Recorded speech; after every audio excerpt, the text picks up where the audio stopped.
Well, Pierre, first of all, many congratulations being part of what some people are saying the strongest Scottish squad ever. Thank you so much. It's a massive honour and a privilege. I was just saying, to a few mates, first international game dates back to 1870s. So between Scotland and England, and to be part of this team, representing this country, it's just a massive honour. You've done your history, obviously. Looking back on the past and obviously coming into the Scotland setup, is that something which is really important for you to kind of get involved in the culture? Exactly. You have to embrace it, and it's just so easy to embrace it as well. Scottish people, the banter, the open, warm hearts. It feels very much like home now, and it is home now.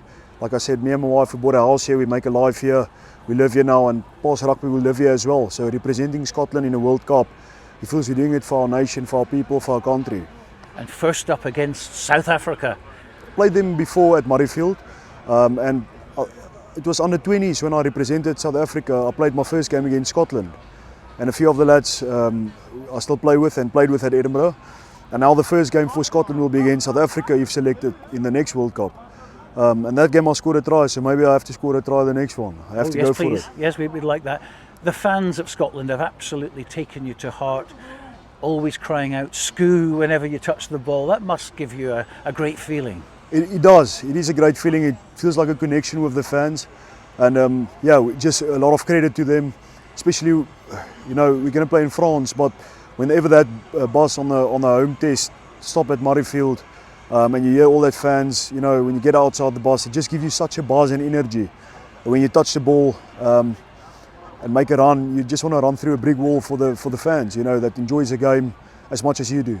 Well, I'm full of admiration for anyone who dares put themselves in the front row of anything, and you've got people like W.P. Nell, like Rory Sutherland, great guys, and the bonding between all of you who are actually going to France for the World Cup is something really special. It's very special, mate. You touched on it. The connectedness and the cohesion is magnificent, and the plus size models tend to stick together, the loose and the tight heads. We have all the banter together, we work hard together, but we feast together as well and enjoy each other's company. But it's good, healthy competition in training as well. Whether that's in the gym or training against each other, just to keep each other honest. But it feels like we're brothers, especially the front rowers. We always stick together, doesn't matter where or when. It's just a superb cohesion. And of course rugby's a different game now. It's a 23-man game. Very rarely do we see a prop last the whole game. It's usually 55 or 60 minutes and it's all change. And that's such an important role as well, playing that impact. Very. You have to make an impact, and sometimes not get ahead of yourself. Sometimes you just have to do your job as well, but with great energy, positive energy, like you mentioned. That's why it's an impact. And starting as well, that has a massive responsibility, like you would know as well. You have to set the boundaries, you have to set the standards for the blokes coming off the bench. So it's equally as important. Do you have a preference for starting or coming on late? I don't have a preference.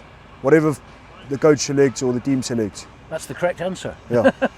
Absolutely. Now we're looking back, big win against Italy, a huge comeback against France at Scottish Gas Murrayfield, and then running so close in Saint Etienne. You must, as a squad, have taken so much out of that. A lot of confidence you take out of that. The reason as well is we've obviously seen some good stuff and some positive bits, but the stuff that we haven't seen yet, that's the magnificence of, we know what we're capable of. And once that execution is going to be, a 9, a 10 out of 10 performance, raising the floor and the ceiling as a team, that's when we'll get massive wins. And we take confidence from going against, a French home and away game, and you take so much learning from that, and it's around the corner, so it's quick fixes that you can implement, and it's actually going to be rewarding for you in the World Cup as well.